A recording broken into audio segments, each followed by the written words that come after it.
Good morning, kids. It's Mr. T again. I wanted to read a story with you today. And the story that I chose for us to read is called A Hat for Ivan, and it's written by Max Lucado. And Yosi and Lucy are here to read this story with us. And because this story is called A Hat for Ivan, it got me thinking about hats and how we wear hats for different reasons.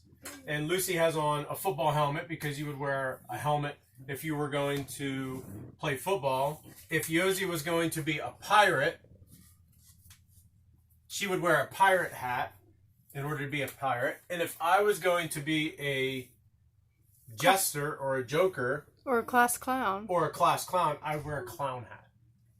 So this hat, or this book, A Hat for Ivan, is really not so much about why you wear hats, but instead that there are great plans for your life that God has, and you're just the right person to do them.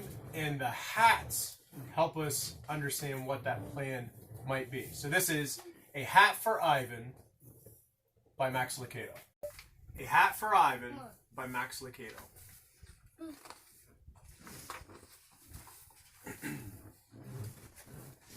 Ivan was a happy boy.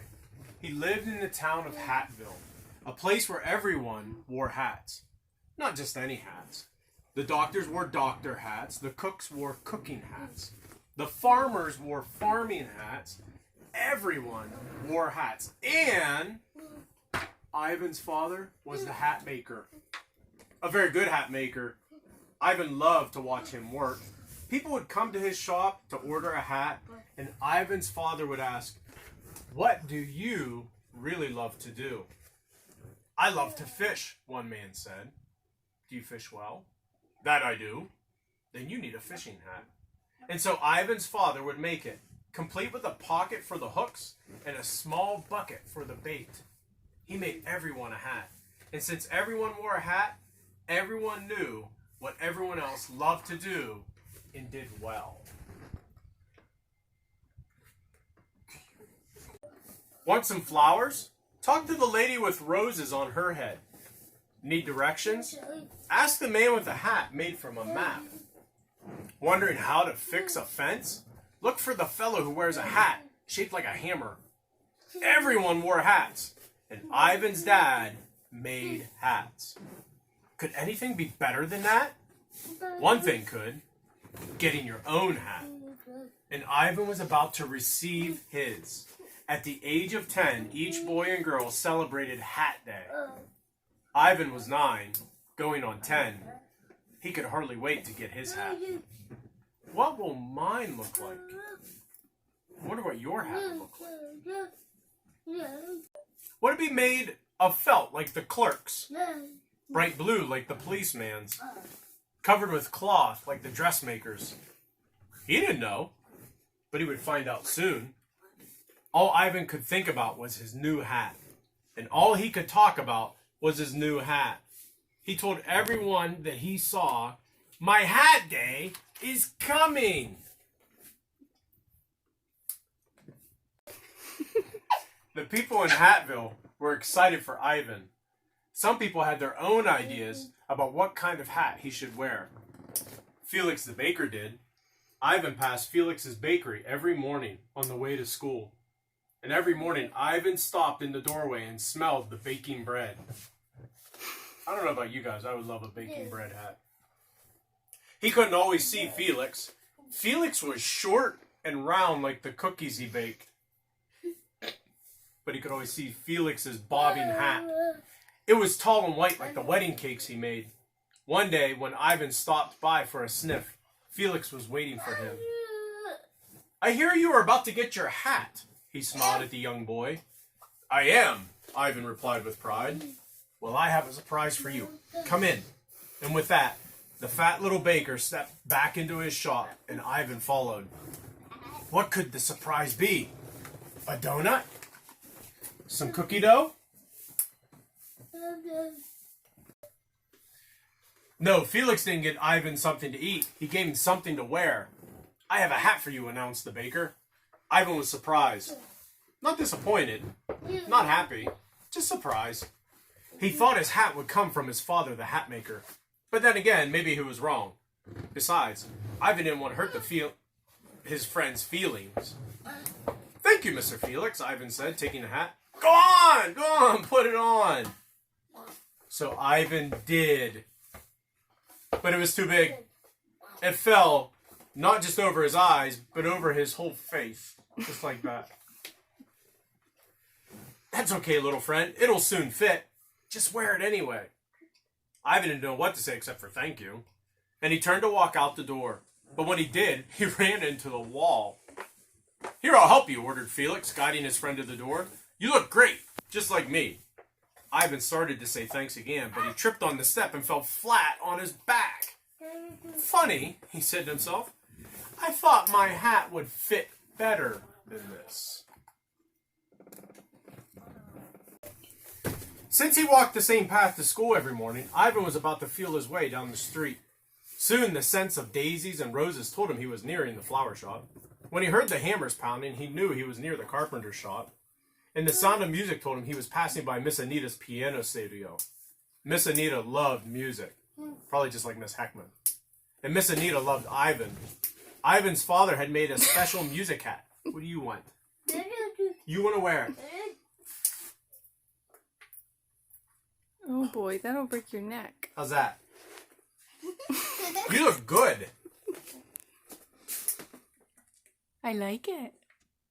You look pretty, Yos. Can we read the story more, Yosi? You want this off? Where was I? Ivan's father made her a special music hat. Wide, round, with tiny guitars on top and piano strings dangling from the brim.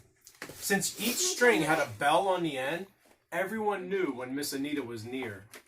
It was a different sort of hat, but it was perfect for Miss Anita. No one else would want to wear it, but Miss Anita wouldn't be without it. She loved that hat, and she loved Ivan, and she loved it when he stopped to hear her play. Of course, on this day, she didn't recognize him. All she saw was a tall hat on a small boy. "Who are you?" she asked. From within the hat came a muffled voice. "It's me, Miss Anita. It's Ivan." He heard her quick steps on the wooden floor. "That's not the hat for you," she declared as she yanked it off of his head. "It's not?" he replied. "Of course not. There's only one hat for you." Suddenly, Miss Anita disappeared into her studio and came out with a very different looking hat. "I made this one just for you. I've been working on it for days. Here, try it on." Ivan was surprised. Not happy. Not disappointed. Just surprised. He'd never seen a hat like this one. "Funny," Ivan said to himself. "Miss Anita is a good musician, but she is not a good hat maker." A piccolo dangled from the side, and sheet music was glued on the top. Bells and whistles hung in front of Ivan's face, and a drumstick dangled like a ponytail on his back. "It looks perfect," Miss Anita declared. "The hat was made for you." Ivan smiled. The music teacher turned and walked back into the studio, pleased with herself. Now Ivan had two hats, one in his hand and one on his head. He didn't like wearing either one, but he did not want to hurt anyone's feelings. He didn't know what else to do except keep walking to school. But the hat maker's son was barely down the street when he met a new problem. So it has me thinking, if we go back to that somebody wanted but so then, who's the somebody in this story? Ivan. What did Ivan want? His hat. But what's going on? What's his problem? Somebody else is telling him what hat to wear. I wonder how this is going to get fixed. Let's keep reading.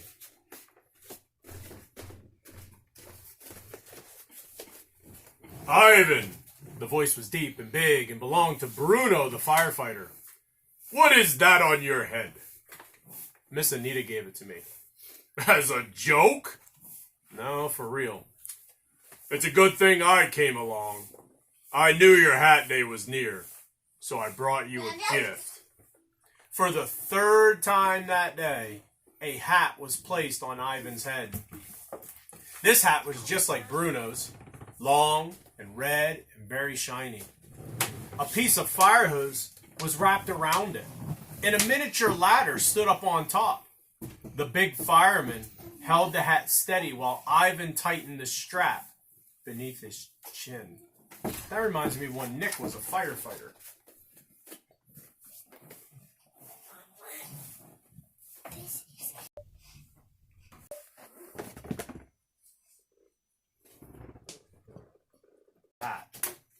Bruno boomed in his deep voice. Ivan stepped back. Oh, I better read that again because I didn't use Bruno's booming voice, did I? Now that is what I call a hat. Bruno boomed in his deep voice. Ivan stepped back, and when he did, he fell over. The hat was so tall and heavy that the boy couldn't keep his balance. Bruno helped him up, stepped back, and Ivan fell again. Hey, you'll get used to it, Ivan, Bruno told him. I did. And with that, he turned to leave. Ivan tried and tried to stand, but kept falling backwards. He stepped back as fast as he could until his back was against the wall. Thanks, Bruno! He shouted it, but he didn't feel very thankful. Funny, Ivan thought to himself. It's easy for Bruno to wear this big hat, but it's hard for me. What he did feel was confused. When he had left the house, he had no hats. Now he had 3 of them. He didn't like any of them. With one, he couldn't see. With the other, he didn't want to be seen. And with the third one, he couldn't stand up. What was he going to do? He did not know what to do, except to go on to school. So with one hand holding the heavy hat on top of his head, and one hand holding on to the others, he carefully walked the rest of the way. Things didn't get any better at school. In fact, they got worse. His hats interrupted the class. If he wore the baker's hat, everyone chuckled. If he wore the musical hat, he made way too much noise. He tried to keep Bruno's hat on his head, but he just kept falling off his chair. Ivan, the teacher finally decided, maybe you better go home. Ivan was sad, but he knew that his teacher was right. He still didn't know what to do. He had too many hats. And on the way home, he was given many more. The farmer gave him a straw hat with a bandana to keep the sun off. That makes sense. The beekeeper gave him a netted one to keep the bees out. The woodsman gave him a wool cap to keep his ears warm. A clown gave him a cone hat with many colors. And the bookshop owner gave him a hat shaped like a dictionary.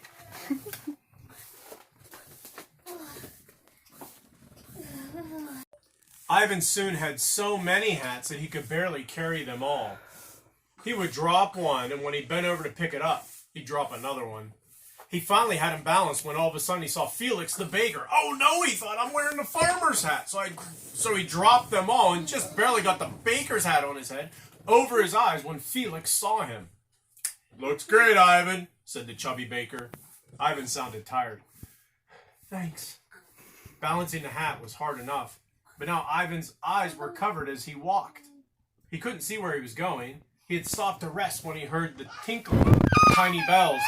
It was Miss Anita.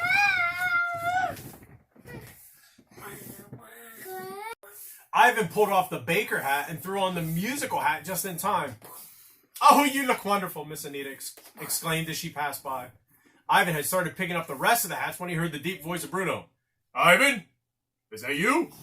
As quickly as he could, Ivan replaced the musical hat with the firefighter's hat. It's me, he said, straightening up, and then falling back and back until he landed on his bottom. Bruno didn't see Ivan fall. He was already turning a corner. Looks terrific, my friend, Bruno called over his shoulder. Thanks, Ivan mumbled to no one but himself. He was so tired he didn't even try to get up this time. He just sat there, surrounded by the hats.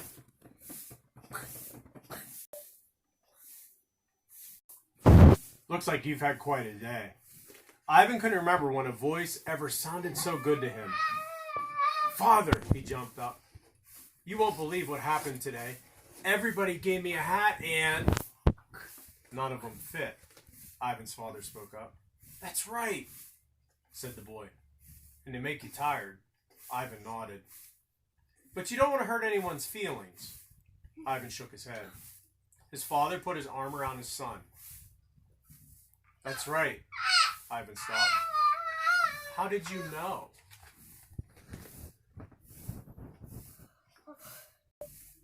Well, I'm the hat maker, Ivan. I have seen what happens when people wear hats they weren't ever intended to wear. They feel silly, they fall down, and they get tired. Ivan's father got down on his knees and wiped a smudge of dirt off his son's cheek. Listen, son, just because someone gives you a hat, that doesn't mean you're supposed to wear it. They mean well, but they don't know you. That's my job. I'm the hat maker, and I'm your father. So you'll make a hat just for me? I will. All you have to do is ask. Ah, please, Father, would you? I would like that very much. Ivan smiled. Well, let's gather up these hats and go home then. As the hat maker and his child walked toward home, the father asked, "Tell me, Ivan, what do you really love to do?"